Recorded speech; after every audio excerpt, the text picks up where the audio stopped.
ప్రియరక్షకుడైన యేసుక్రీస్తు వారి శ్రేష్టమైన నామంలో అప్పనపేట గ్రామ ప్రజలైన మీ అందరికీ శుభాలు. దేవుని యొక్క నామంలో సమాధానాలు ప్రకటిస్తూ ఉన్నామండి. ఒక చిన్న మాట నేను చెప్తాను. ఈరోజు ఈ మాటలు మాకెందుకండి చెప్తున్నారు, మీరు ఎక్కడికో వెళ్ళి చెప్పుకోవచ్చు కదా అంటే, బైబిల్ గ్రంథంలో దేవుడే చెప్తున్న మాట ఏంటంటే, సామాన్యులేమి సామంతులేమి అందరూ కూడా నా మాట ఆలకించండి అని చెప్పేసి బైబిల్ గ్రంథంలో దేవుడే సెలవిస్తున్నాడు. ఎందుకు దేవుని మాట మనం వినాలో ఒక మాట నేను చెప్పి నా మాటలు ముగిస్తాను. ఈ మాటలు మీకు మేలు చేస్తాయండి. ఏ మాట అంటే నేను చెప్పేది, సిరియా అనే ఒక దేశం ఉంది. సుమారుగా క్రీస్తు పూర్వం 1300 సంవత్సరంలో దాదాపుగా ఆ దేశం చాలా దేశాలను జయించి అక్కడ చక్కగా చాలామందిని బానిసలుగా కొనిపోతూ గొప్ప విజయాన్ని చవిచూచింది. ఆ విజయానికి అంతటికీ కీలకమైన వ్యక్తిగా ఎవరున్నారనంటే ఆ దేశం యొక్క సైన్యాధిపతి అన్నమాట. చాలా కీలకమైన వ్యక్తిగా యుద్ధాలు చేశాడు, పోరాటాలు చేశాడు. మొత్తానికి చాలా దేశాన్ని జయించడంలో అతను ముందున్నాడు. అయితే అతనికి ఒక బలహీనత ఉంది. ఏంటి? అతను అందరూ చూసినప్పుడు పరాక్రమవంతుడే కానీ, అందరూ చూసినప్పుడు గొప్పవాడే కానీ, అతను ఇంటికి వచ్చేటప్పటికి అతని బలహీనత అతన్ని చాలా వేధిస్తూ ఉండేది. ఏంటి ఆ బలహీనత అంటే, అతని కుష్ఠరోగి. ఆ కుష్ఠరోగం అతనికి మాత్రమే, అతని ఇంటి వారికి మాత్రమే తెలుసు కానీ చుట్టూ ఉన్న వారందరికీ అది తెలీదు. అతను అందరి దృష్టిలో గొప్పవాడే.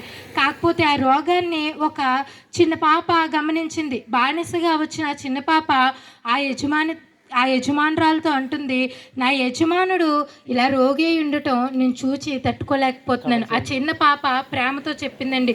అలాగే ఆ యజమానురాలికి చెప్పినప్పుడు, పలానా దేశంలో దైవజనుడు ఉన్నాడు, పలానా దేవుని చెంతకు వెళ్ళినప్పుడు నా యజమానుడు స్వస్థపరచబడతాడు అని చెప్పినప్పుడు ఎంతో విశ్వాసంతో, అవును నిజమే నేను బాగుపడాలనే ఆశతో ఆ వ్యక్తి ఆ దేశానికి వెళ్ళాడండి. ఆ వ్యక్తి ఆ దేశానికి ఎంతో బహుమానం తీసుకెళ్ళాడు.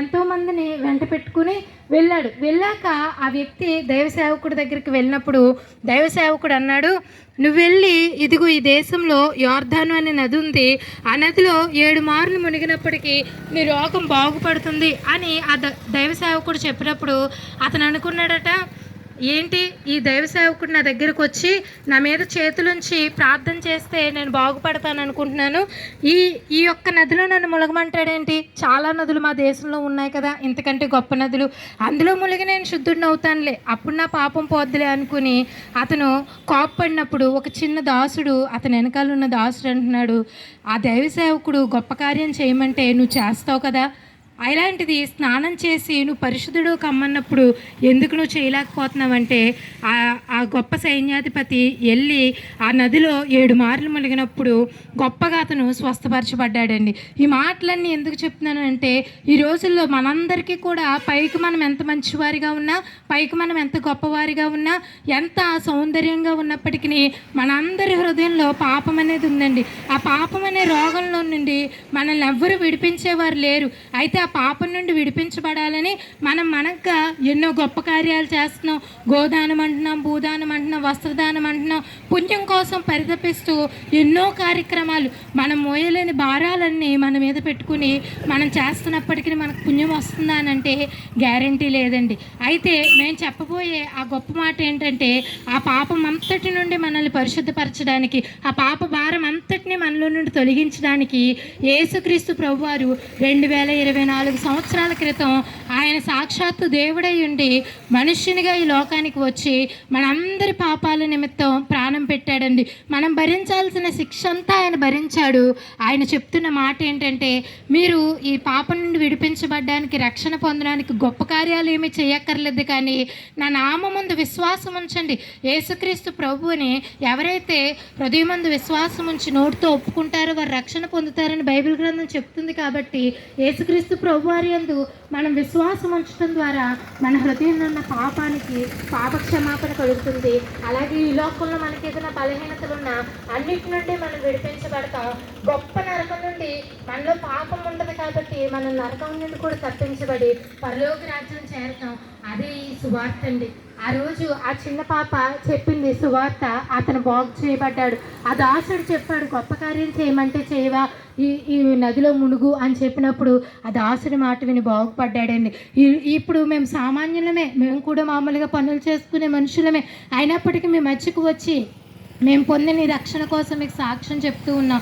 మేము మా పాపాల నుండి క్షమాపణ పొందాం, అలాగే మీరు కూడా పొందాలని మాటలు చెప్తున్నాం కనుక దేవుని మాటలందు విశ్వాసం ఉంచండి, దేవుడిచ్చి రక్షణ పొందుకోండి. దేవుడి మాటలు దీవించును గాక. ఆమేన్.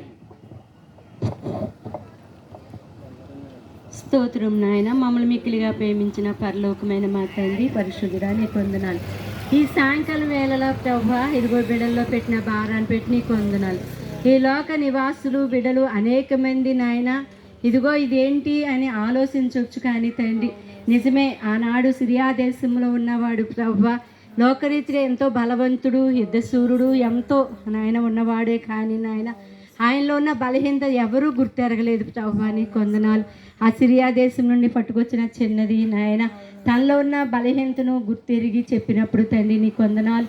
నిజమే, తన ఆయన మార్చుకున్నాడు హృదయాన్ని, తన ఆలోచనలు సమస్తను మార్చుకుని ప్రభువా దైవజనుడి దగ్గరికి వచ్చినప్పుడు ఒక్కసారి అయితే కొంచెం కోపం వచ్చింది, కానీ నాయన తోటి నాయన తోటివాడు చెప్పినప్పుడు ప్రభా విన్నప్పుడు నాయన ఆ యార్దాను నదిలో 7 సార్లు మునిగినప్పుడు 6 సార్లు ఏమీ అనిపించలేదు, కానీ 7వసారి పసిపిల్లవాడు దేహం వచ్చింది. నీ మాటలో స్వస్థత ఉంది ప్రభువా నీకు వందనాలు. ఇదిగో నాయన ప్రజలను ఒక్కసారి జ్ఞాపకం చేస్తూ ఎవరు ఏ సమస్యలతో ఉన్నారో నాయన, ఎవరు ఏ ఇబ్బందులు ఉన్నారో, మాకు ఏది లోటు లేదనుకోవచ్చు, కానీ ఉంటుంది ప్రభా, ఏదో ఒక లోటు కనపడుతుంది. ఈ ఉదయం సాయంకాల వేళలో ప్రకటించిన యేసు మాటలు వాళ్ళ అవగాహన పుట్టించండి తండ్రి నీకు వందనాలు, స్తోత్రాలు. నిజమైన దేవుడు ఎవరు, భూమి ఆకాశములు సృజించిన గొప్ప దేవుడు ఎవరని ప్రభా ఈ సాయంకాల సమయంలో నాయన కొంత వాళ్ళ చెవి ఇటు పాడేసి విన్నారేమో తండ్రి, ఒక్క మాట అయినను వాళ్ళని పట్టుకోమని అడుగుతున్నాను దేవా నీకు వందనాలు. ఎన్నోసార్లు ఈ ఊర్లో సువార్త ప్రకటించవు నాయన, అయినప్పటికీ నువ్వు ఎవరిని విడిచిపెట్టలేదు. ఇగో నాయన ఇప్పుడు నాయన చెప్పిన మాటలు పెట్టి నిజమే నాయన లోక దృష్టిలో ఎంతో పొలుపుబడి ఉండొచ్చు, నీ లోక దృష్టిలో ఎంతో విధైన ఉన్నతమైన స్థానంలో ఉండొచ్చు, కానీ ప్రభు నువ్వు ఉండాలి ఆ కుటుంబంలో నాయన, వాళ్ళ జీవితాల్లో నువ్వు ఉండాలి. నయమాని జీవితంలో నువ్వు ఉన్నప్పుడు ఎంతో సంతోషము, అప్పటి వరకు ఎంత ఆనందంగా ఉన్నానో అనుకున్నాడు, ఇంటికి వచ్చేదాకా తన బలహీనను పెట్టి కుంగిపోయాడు. కానీ ఎప్పుడైతే హృదయం ఇచ్చాడో నాయన, ఎప్పుడైతే నేను అంగీకరించాడో నా దేవారి స్తోత్రాలు, తనలో ఎంతో సంతోషం వచ్చింది నాయన నీకు వందనాలు. అలానే ప్రభు ఈ రాత్రి మంచి సాయంకాల వేళలో ప్రభు ఇదిగో బిడ్డలు మీరు ఆకర్షించుకోండి, నన్ను ఆకర్షించుకుంటే నా ఎద్దుకు వస్తారు నీ లేఖనం సెలవిస్తుంది.